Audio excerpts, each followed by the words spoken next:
Assalamualaikum warahmatullahi wabarakatuh.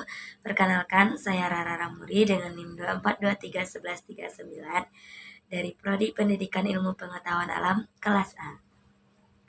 Pada video ini, saya akan menjelaskan mengenai materi pembuatan reagen. Sebelumnya, apa sih itu reagen? Reagen kimia adalah zat atau campuran yang digunakan dalam reaksi kimia untuk mendeteksi, mengidentifikasi, atau mengukur zat lain. Reagen ini dapat berupa bahan kimia murni atau campuran yang ditambahkan ke dalam sistem untuk memulai, mempercepat, atau mengarahkan reaksi kimia tersebut. Reagen ini terdapat beberapa jenis, yaitu ada reagen asam dan basah, reagen pengoksidasi dan pereduksi, reagen kompleksasi, reagen indikator, reagen klinis, dan reagen analitik.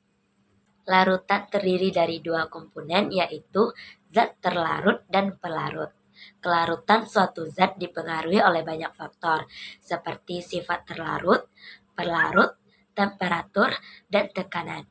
Konsentrasi larutan menunjukkan massa atau volume zat terlarut dalam sejumlah pelarut atau larutan. Bila konsentrasi larutan kecil disebut larutan encer, sedangkan bila konsentrasi besar disebut larutan pekat.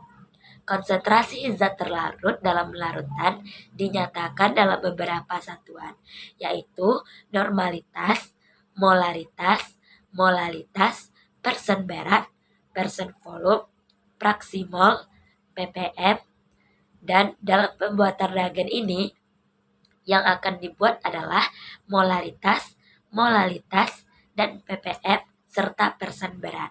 Nah, dalam pembuatan reagen ini ada yang namanya larutan, zat terlarut, dan kelarutan.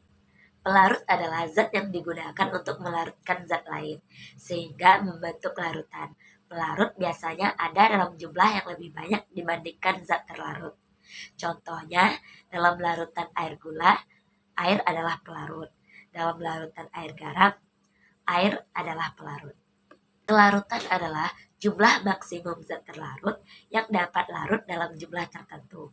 Pelarut pada suhu tertentu membentuk larutan jenuh. Jika lebih banyak zat ditambahkan dan tidak larut, berarti larutan sudah mencapai titik jenuhnya.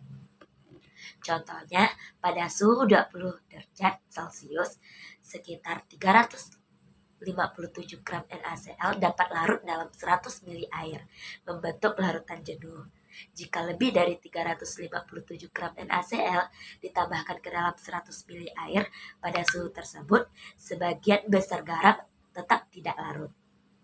Jadi, kesimpulannya, larutan itu campuran homogen dari zat terlarut dan pelarut. Contohnya air gula. Zat terlarut adalah zat yang dilarutkan dalam pelarut. Contohnya gula. Pelarut adalah zat yang digunakan untuk melarutkan zat lain. Contohnya air. Kelarutan adalah jumlah maksimum zat terlarut yang dapat larut dalam pelarut pada suhu tertentu. Contohnya 357 gram NaCl dalam 100 ml air pada 20 derajat Celcius. Sekian materi yang dapat saya sampaikan. Assalamualaikum warahmatullahi wabarakatuh.